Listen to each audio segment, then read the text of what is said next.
de retour dans votre magazine et comme promis, nous retrouvons tout de suite notre interview du jour. Et pour ce faire, eh bien, je suis avec Madame Laura Villacresse. Bonjour Madame. Bonjour. Bonjour Madame, vous êtes vice-présidente économie sociale et solidaire et numérique à la Ligue de l'enseignement de Gironde et également fondatrice de l'association L'Évidence qui sensibilise à l'économie circulaire et à la valorisation des déchets.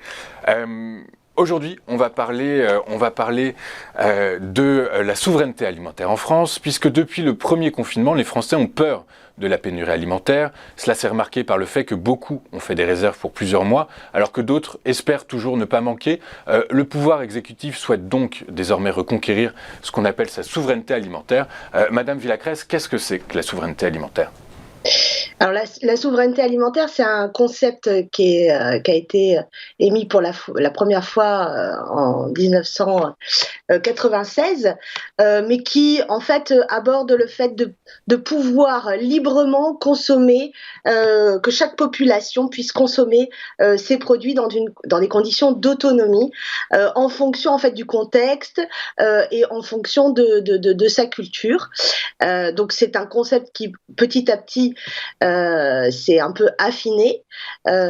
Aujourd'hui, je pense que c'est plutôt la question effectivement aussi de la suffisance, de l'autosuffisance alimentaire qui est en jeu, et la question en fait, parce que il s'agit de se poser un ensemble de questions plutôt que de pouvoir apporter comme ça de facto des réponses.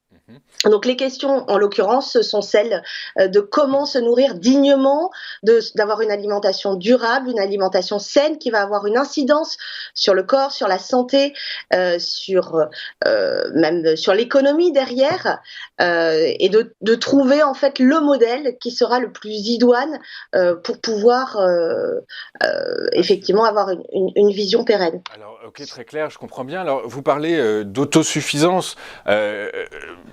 Si on regarde très rapidement la balance commerciale agroalimentaire française, elle ne cesse de se dégrader. Comment on en est arrivé là, finalement, Madame Villacresse ? Alors, je ne suis pas une spécialiste, comme je vous l'indique, je propose plutôt, l'association propose plutôt qu'on travaille sur un ensemble de questions et d'apporter les réponses après en fonction des spécialistes qui sont amenés. Ce qu'on sait sur cette balance commerciale qui s'est dégradée, c'est qu'on parle de parts de marché qui sont de plus en plus difficiles à trouver, notamment vis-à-vis de la Russie, notamment par rapport à une compétition qui est très importante en Europe, avec des salaires qui sont moindres. Donc c'est tout l'environnement en fait économique qui a fait que nos produits ont baissé. Il y a eu aussi une volonté d'apporter un regard très particulier sur des produits haut de gamme. Or, l'agriculture, ce n'est pas que du produit haut de gamme, même si effectivement le fer de lance de notre gastronomie a toujours été sur du haut de gamme. Mais plus largement, si on en revient aux producteurs, il s'agit vraiment de plutôt pouvoir écouler sur des petites productions de son alimentation, son agriculture. D'accord, donc finalement ça équivaut à parler de chaîne agroalimentaire française. Comment est-ce qu'on peut garantir la pérennité de cette chaîne agroalimentaire, Madame ?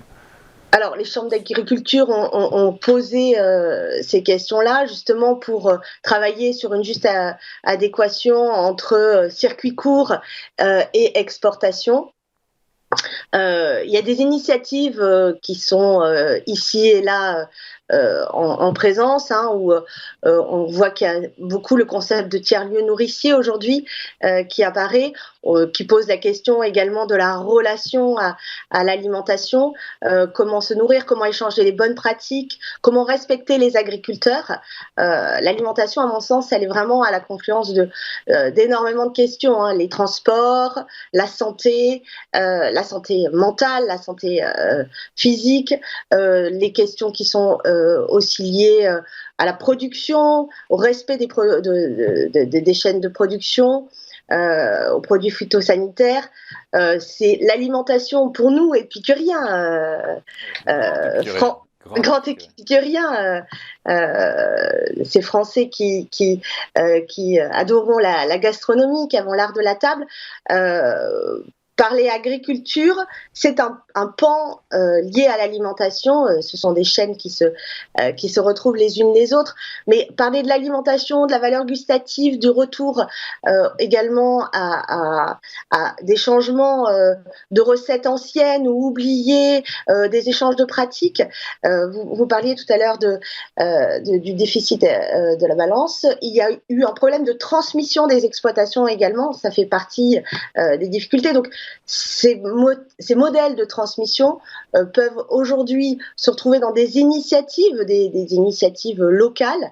Il y a énormément de fermes agricoles qui travaillent sur l'éducation à l'alimentation, dans les lycées, dans les collèges, dans les écoles. Ce sont des enjeux aujourd'hui très importants par rapport à nos jeunes qui peuvent nous-mêmes nous réapprendre à ce que nous nous alimentions d'une façon différente et valoriser derrière ceux qui produisent, les agriculteurs, et qui produisent mieux en fait.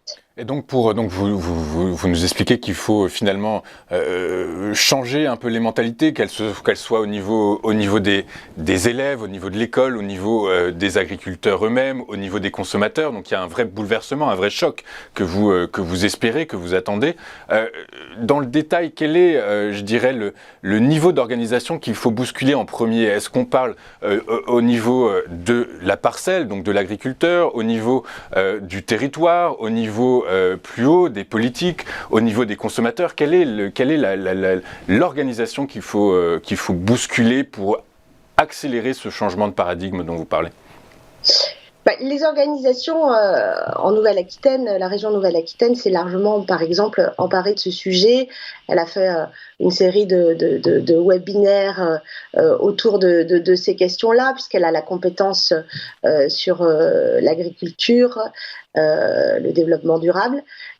Donc, effectivement, c'est déjà un échelon d'organisation qui est très fort et en Nouvelle-Aquitaine qui s'en est largement emparé. L'État aussi est très présent là-dessus, ce qui n'empêche que les structures s'appuient toujours sur les citoyens.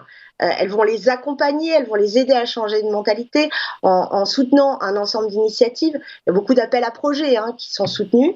Il y a aussi beaucoup d'initiatives et c'est un peu la rencontre entre les initiatives et les appels à projets. Il n'empêche qu'au final, le bon échelon, je dirais, c'est l'assiette. Ça n'empêche qu'au final, l'échelon, c'est comment et l'approvisionnement de cette assiette, puisque comment on fait pour éviter d'avoir quelque chose de fastidieux pour essayer de s'approvisionner, quelque chose aussi des aliments qui sont nutritifs, qui sont locaux, qui également sont faciles d'accès pour arriver dans l'assiette. Et j'ai envie de vous dire, la recette peut-être, ce serait le bon échelon pour justement transformer nos pratiques et nos paradigmes, parce qu'à travers ce que l'on consomme, ça dit aussi ce que nous sommes et ça renvoie aussi à la valorisation de nos agriculteurs. Donc finalement, dans le changement de paradigme, peut-être repartir de l'assiette et de la graine aussi, puisqu'on a des enjeux sur la graine, des enjeux importants, puisqu'il est difficile aujourd'hui de pouvoir autoproduire, de travailler sur ces techniques-là pour pouvoir derrière valoriser le système de production. Je pense que revenons à l'essentiel, ce que nous consommons, et comment on le consomme. Ok, merci beaucoup Madame Villacresse d'avoir été avec nous ce matin. Je rappelle que vous êtes vice-présidente économie sociale et solidaire et numérique à la Ligue de l'enseignement de Gironde et également fondatrice de l'association L'Évidence qui sensibilise à l'économie circulaire et à la valorisation des déchets.